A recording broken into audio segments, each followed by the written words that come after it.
Quando o Linux surgiu, ninguém sabia direito do que se tratava. Agora, vários anos depois, ele vem ganhando cada vez mais espaço nos computadores ao redor do planeta. Para quem não está familiarizado, o Linux é um sistema operacional como o Windows, só que gratuito. Mas no caso do Linux, existem inúmeras versões, que são chamadas de distribuições. Agora você conhece algumas delas. Ubuntu, Mandriva, Fedora, Debian. Tudo isso soou como palavrão para você? Calma que a gente explica. Essas são apenas algumas das milhares de versões Linux que existem ao redor do mundo. Diferencialmente do Windows ou do Mac OS, o código-fonte do Linux é público, ou seja, qualquer programador pode modificar ou traduzir da maneira como quiser. Tem um grupo de usuários motivado a ter uma distribuição. Com a cara deles, eles vão fazer uma distribuição por causa desse motivo. Hoje escolhemos 6 versões diferentes para comentar. Essas são talvez as mais utilizadas aqui no Brasil. Uma delas é a Debian, que se caracteriza por ser bem enxuta e ser multiplataforma, ou seja, roda em qualquer processador, desde mainframes a Macs, passando, é claro, pelos PCs. A única coisa que o Debian visa, além de multiplataforma, é ser estável. Ele não vai liberar um programa que esteja disponível na internet que acabou de lançar, sem fazer uma auditoria muito grande nesse programa pela comunidade. Então, o que acontece é que tem várias versões, o Debian estável, instável, o testing. Então, ele vai passando, esse programa vai passando de baixo para cima. Então, ele estava instável, até ele entrar na estável. Então, às vezes, o Debian acaba trazendo programas antigos, mas muito estáveis. O Fedora é um desdobramento do Red Hat, que acabou se tornando uma versão mais comercial do Linux. Ele é fácil de ser instalado e conta com um desktop 3D. O usuário foco dele é algumas pessoas que gostariam de fazer servidores, mas não deixam de ser usuários também, porque o Fedora também pode ser usado como servidor. Também tem suas facilidades, ferramentas fáceis para se configurar alguma coisa, e evita um pouco assim de entrar no modo texto, que a gente diz que é naquela telinha preta. Então, algumas ferramentas do Fedora simplesmente descartam a probabilidade de você ter que entrar no texto ou não.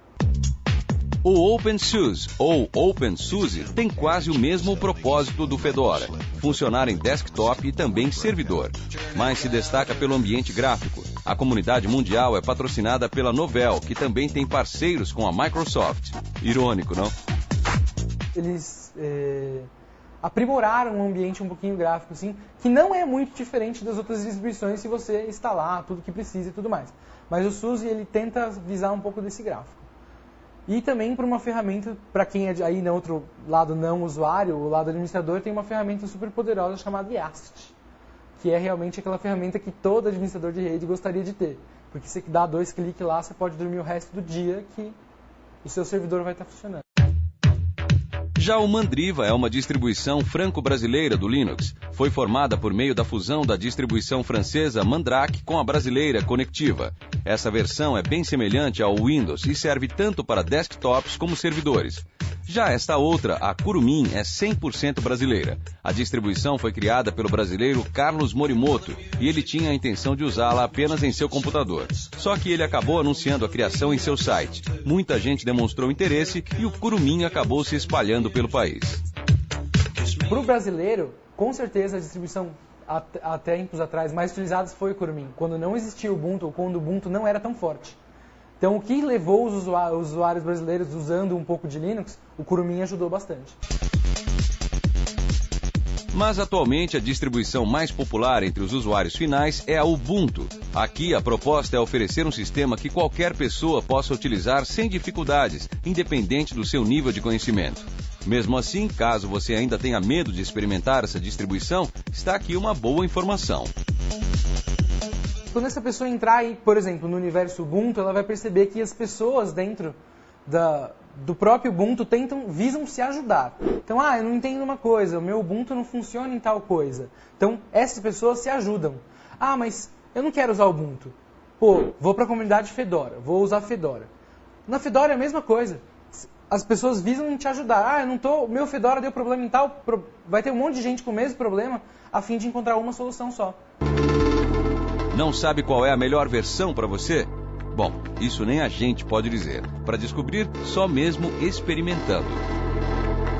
É muito difícil de você falar, eu vou usar a distribuição por causa disso, ou ele tem que usar aquela distribuição por causa disso. Distribuição é uma coisa pessoal, é quase que nem roupa íntima ou qualquer outra coisa.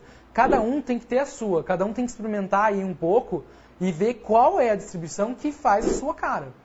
Se você é um usuário avançado, de repente, você não vai gostar de uma distribuição, por exemplo, Ubuntu, que vai te dar tudo na mão. Você vai querer fazer as coisas por você, não pela distribuição. Então, cada um tem a sua, tem que ter a sua cara. Quer conhecer as milhares de versões do Linux disponíveis por aí, e inclusive baixá-las gratuitamente? Então acesse olhardigital.com.br e vá até a seção central de vídeos. Procure por este vídeo. No textinho ao lado do VT, a gente te dá um link para conseguir isso e muito mais. Divirta-se!